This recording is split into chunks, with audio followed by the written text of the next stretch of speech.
दोस्तों की अनोखी कहानी, जहां दोस्ती की डोर खून के रिश्ते से भी ज्यादा मजबूत था। बात बता। बता। मुलत लगते तो जिंदगी में कोई लड़के तिमल छोड़ देबे। कुछ भी बात करते तो कैसे छोड़ दे? लगते ना भाई। अबे नहीं छोड़ोगे पागल।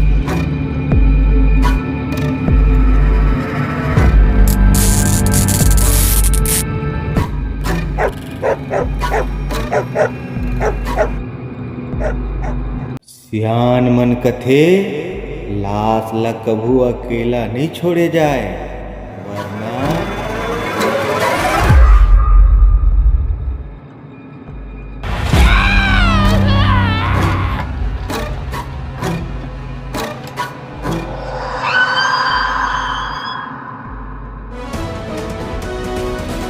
पट न्यूज में आप सबके स्वागत है। करीडी जो है एक बार फिर से सुर्खियों में आ चुके हैं।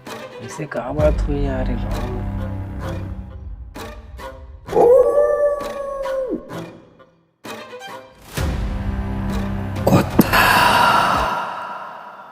ऋषभ, ऋषभ,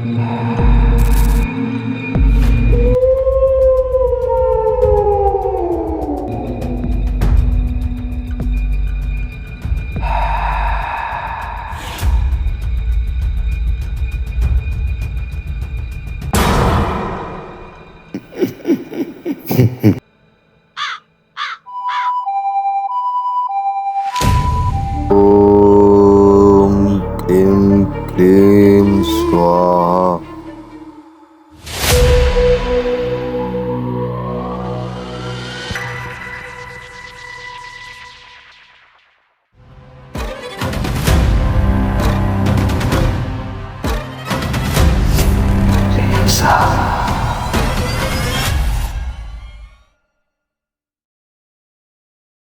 पिक्चर अभी बाकी है मेरे दोस्त।